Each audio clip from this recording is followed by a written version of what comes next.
तन मन शीतल हो गया, पाया सुख और चैन।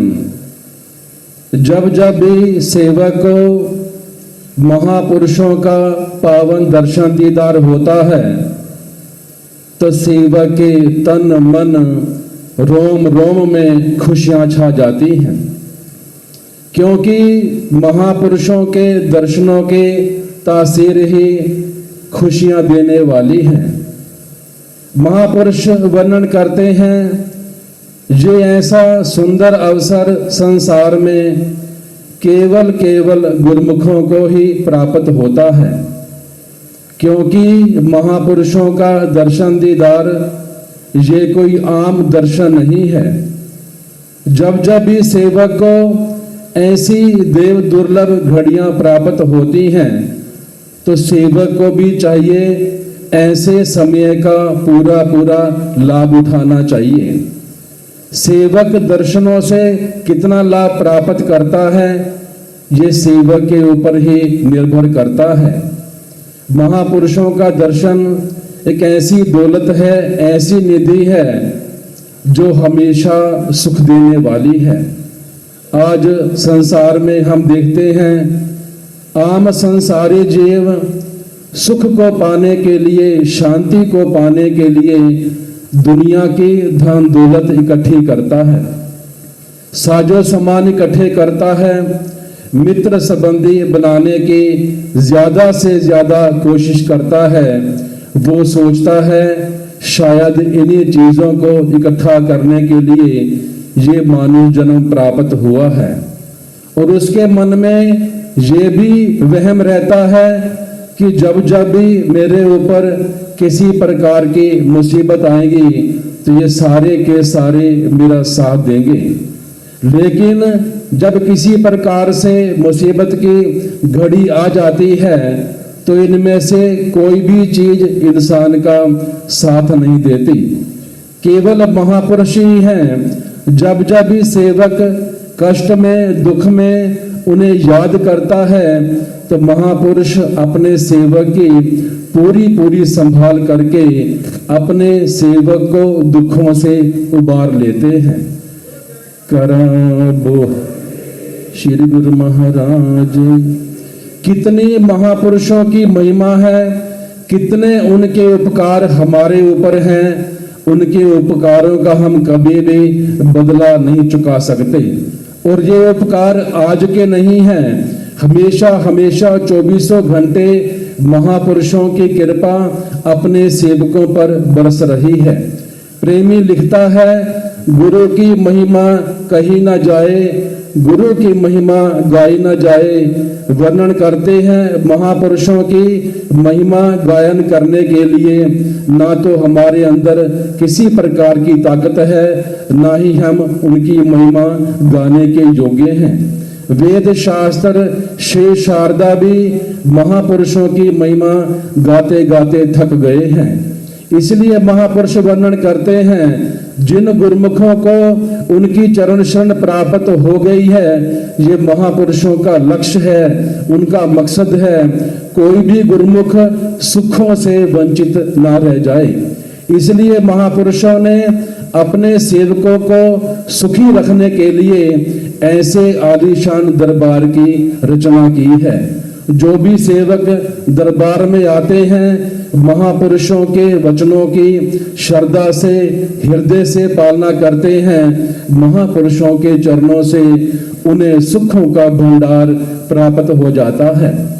वरना संसार में आम संसारी को देखो, आज वो दुखों से, परेशानियों से जकड़ा हुआ है।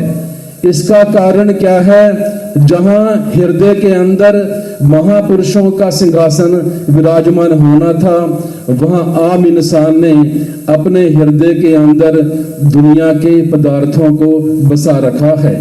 अब जैसी जिस चीज की तासीर होती है, वो वैसा ही उसका प्रभाव पड़ता है।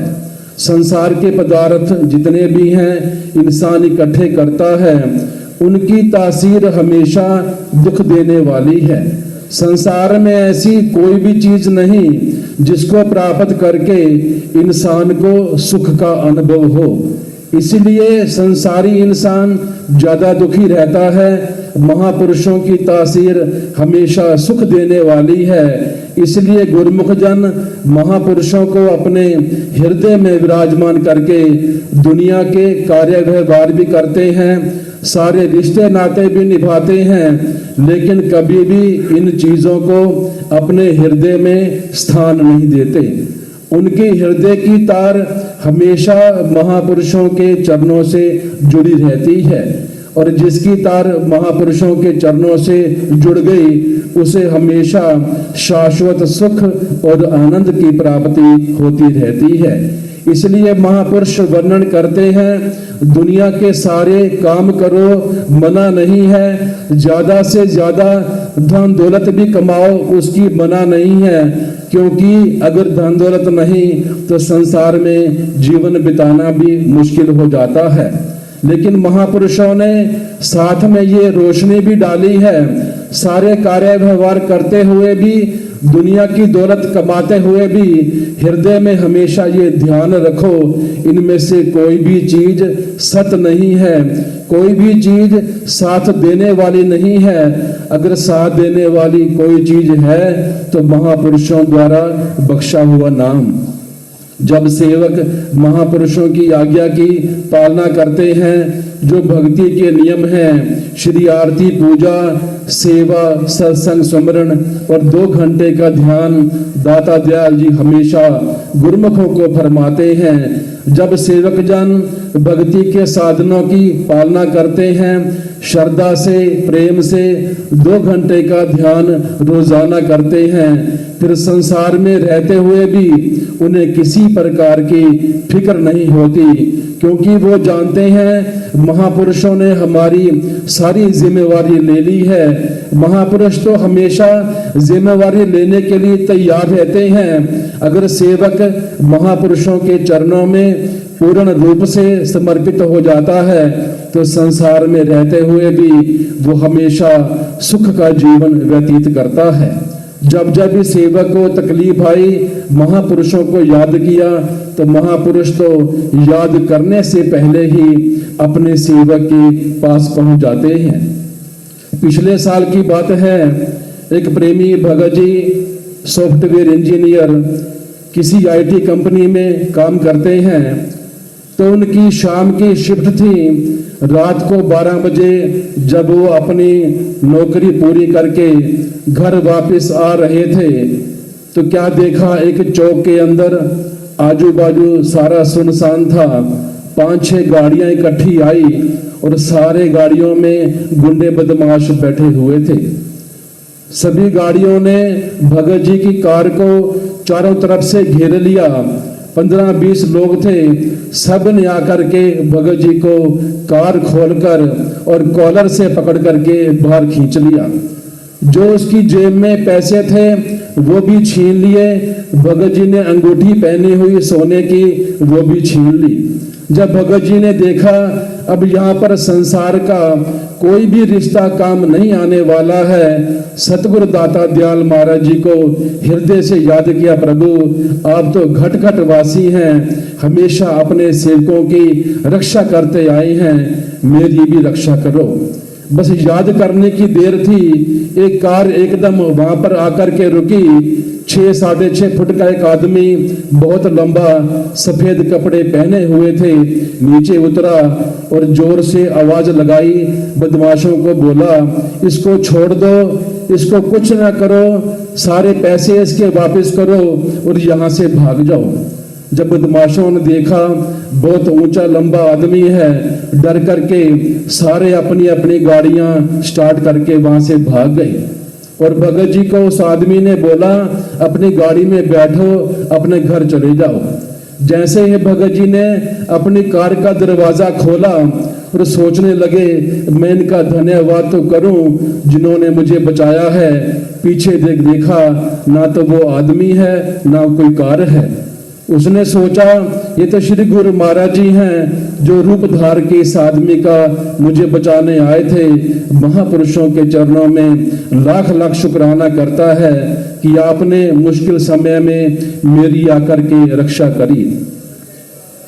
बोल मेरे श्री गुरु महाराज की। कितनी महापुरुषों की दया अपने सेवकों पर बरस रही है। सबसे बड़ी बात, कभी जताते नहीं हैं कि हम आपके ऊपर एहसान करते हैं, बस एक ही आदेश करते हैं, दरबार के नियमों की श्रद्धा से पालना करो, 2 घंटे का ध्यान करो, किसी प्रकार का फिक्र ना करो। तो हमारा ये फर्ज बन जाता है महापुरुषों की आज्ञा को शिरोधार्य करते हुए, दरबार के नियमों की श्रद्धा से रोजाना पालना करते हुए महापुरुषों की कृपा हासिल करके अपने जन्म को सफल करें। बोलो जयकारा, बोल मेरे श्री गुरु महाराज की।